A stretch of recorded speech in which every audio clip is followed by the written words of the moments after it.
こんにちは、ハルトです。9ナートリーのポッドキャストへようこそ。今日は本の要約とレビューをします。人と人とのコミュニケーションにおいて何度説明しても伝わらないという現象は多くの人が一度は経験する悩みです。相手にきちんと伝えるために工夫したはずなのに、結果として誤解や認識のズレを生んでしまう。このような悩みの本質に切り込んだのが本書何回説明しても伝わらないはなぜ起こるのか、認知科学が教えるコミュニケーションの本質と解決策。週キム・スズム・ツミです。塾者は認知科学の観点から人間の理解や伝達にまつわるメカニズムを明晰に解き明かします。私たちは互いに言葉を使い情報を共有しているつもりでも、実際には言葉が持つ意味の捉え方や経験、背景知識の違いによってコミュニケーションのギャップが生じています。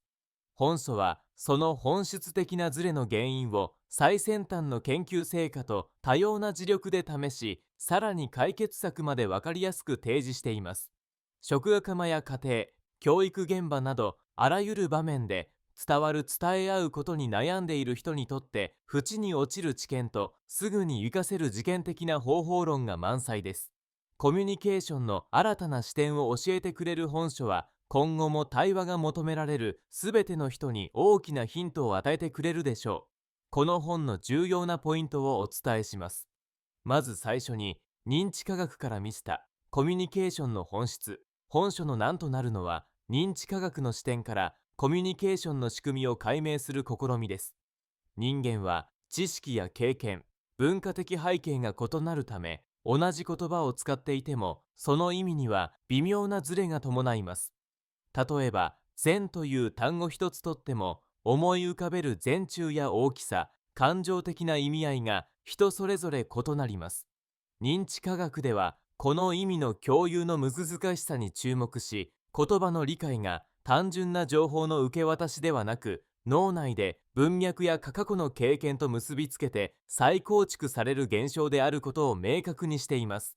本書では、脳の情報処理、カテゴリー化の仕組みや、いかにして私たちが世界を名付けて理解しているのかについて最新の研究成果や知力を教えて考説しています。これにより、コミュニケーションのギャップが構造的に避けがたいこと、そしてそのギャップへの気づきが重要であるという認識を読者にもたらします。次に、なぜ伝わらないが起こるのか、背景知識と文脈の違い、伝えたつもりが伝わらない根本原因に背景知識や文脈の違いがあります。本書では、私たちが日々行うコミュニケーションがいかにお互いの暗幕の前提に依存しているかを明らかにします。例えば、専門知識を持たない相手に専門用語を多用することで理解のズレが生じやすくなります。また、異なった環境や社会的経験が異なるプラン場合、同じ言葉でも異なるイメージや重みを持つ場合があります。記号値はこうした背景知識のギャップによって生じる認知の物差を多様なケーススタディで説明。それぞれの前提や知識が照らし合わせられないまま会話が進行することで、言いたいことがすなって伝わったり、バラバラの解釈が生まれてしまうことを論じています。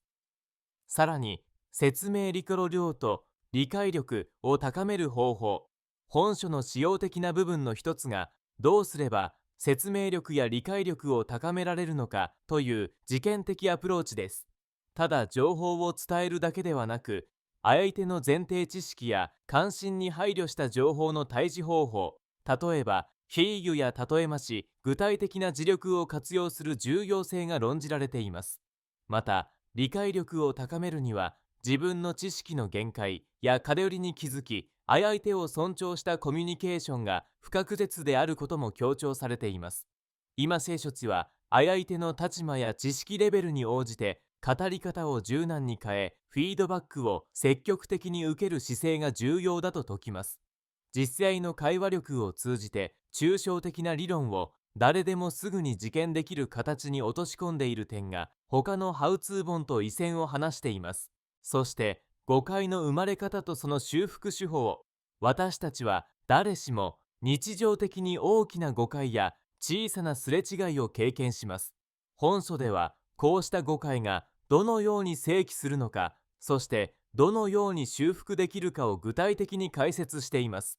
認知科学の視点からは、誤解は当たり前として受け止め、その都度適切な手順を踏んで修復することが重要であると述べられています。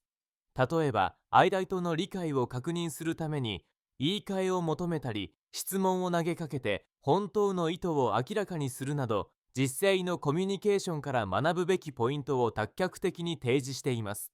さらに、誤解の修復を通じてむしろ相互理解が深まり、コミュニケーション力が養われることも著者は強調します。これらの方法論は、職場や家庭、教育現場で直面する誤解、衝突を乗り越えるためのヒントが詰まっています。最後に、知識、経験の多様性を生かすコミュニケーション。本書の終盤では、集団内での知識、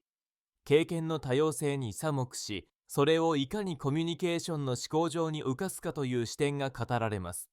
同じ言語、同じ文化であっても、個々人が持つ知識や経験、価値観は千差無別です。キミ・ジェージは、異なるバックグラウンドを持つ相手と対話する場面ほど、コミュニケーションの工夫と柔軟性が求められると説きます。多様性を前提に違いを恐れず、共有できる部分を見極めながら対話を進めることが、互いに新たな知識・視点を得る最大の機会であることを提示します。本書の知見は多文化社会やグローバルなビジネスの現場、教育現場がなど様々なシーンで広く応用が可能です。結論として、本書何回説明しても伝わらないはなぜ起こるのかは、コミュニケーションに悩みを感じるすべての人に強く推薦できる一冊です。特にビジネスパーソンや教育者、家族間での意思疎通に課題を抱える人、また多様な人々と共同する必要がある方には最適です。なぜその説明が伝わらないのか、それは自分や相手の知識や経験の違いに由来することが多いという根本的な気づきは、従来のハウツー本では得られなかったものです。さらに、本書で解説される解決策は科学的根拠に基づき、日常生活ですぐに示すことができる実験的な内容が豊富です。自己流や感覚的な対応に頼らず、認知科学の理論と出力に裏付けられた普遍的なアプローチを身につけることで、対人関係のストレスやすれ違いが大きく見るでしょう。この本が立つと異線を話す理由は、なぜ伝わらないのかの理由を脳や心理の仕組みから明快に解説し、その先に進めるための見域を示してくれる点です。買う前に抽出している方も、どこにはコミュニケーションへの自信や柔軟さ、そして対話に対する前向きな姿勢を得られるはずです。まさに知ってよかったと実感できる、人生に長く役立つ価値ある一冊です。ご資源いただける場合は、君住む罪、ポッドキャストの説明に記載した Amazon リンクから本を購入できます。どごの感想をぜひお聞かせください。それではまた。